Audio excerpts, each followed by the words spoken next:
Okay, I'm going to show you what the workflow is to get from Inventor to the GlowForge app. So here's our 3D assembled whole. Got some planets and a rocket that could be 3D printed, a shooting star. How do we get it into here? How do we add these little images to be engraved? So here's our blank. Back to Inventor, you have, again, to create your whole to be lasered out, the walls and whatnot.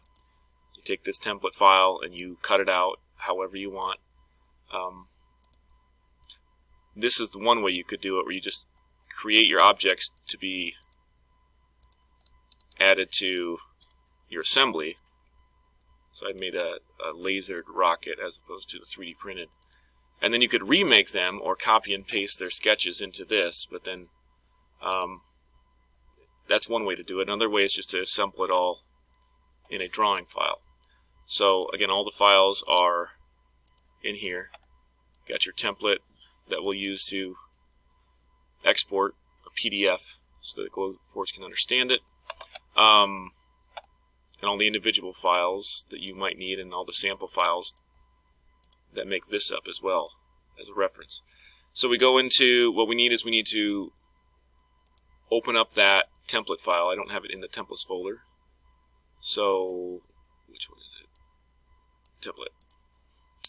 So you open that up, and what I did is I went in and right clicked and deleted the title block and everything that was in here. Then I went into edit sheet, changed it to 12 by 20 because that's what our $4 draft board, medium draft board sheets are. So then you can just place your view, and I have no idea what it's bringing in here. That's not what we want. So you bring in your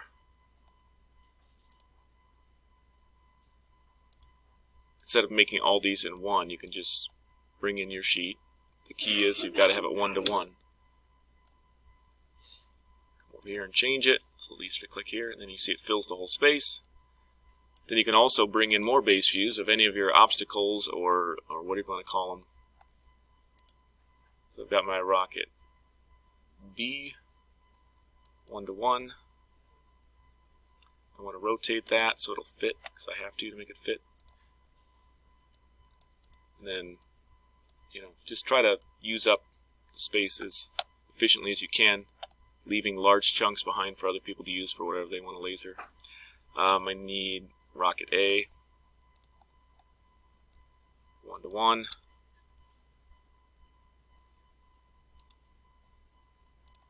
Now how I made these so that they would interlock, make sure they were the right size, I just made a plane here, somewhere, anywhere, and then I extrude cut a rectangle up, and I hit save as, and saved it as rocket B or rocket A or whatever.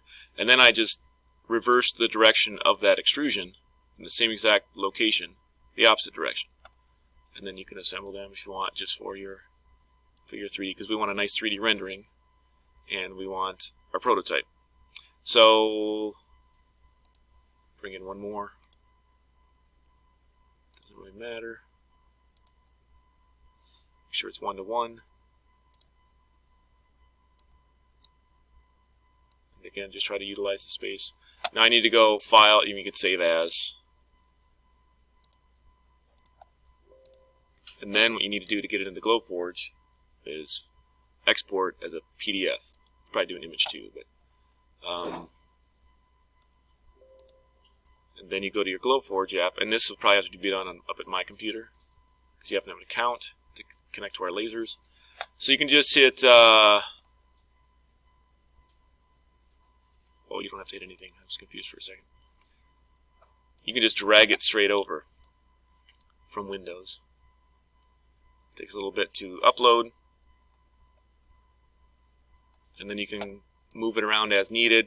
If we had the laser on and the camera was working and the board was in there, you could get it right where you want it on the board. Notice how the outer box doesn't import in here. For whatever reason, it doesn't do this outer line. Might be just too close to the edge, but we don't need that. We don't need to cut that. And then, let's say I wanted to import an image from my computer that I downloaded. there are other ways to do this, I'm sure.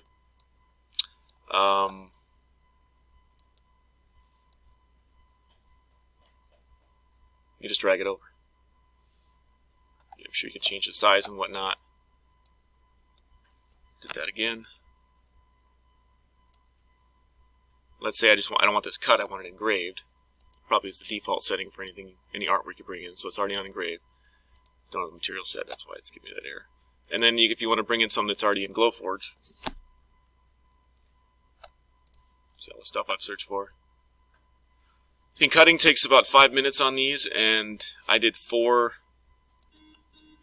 engravings, and that added another 30 minutes. Okay, so that's how you do that.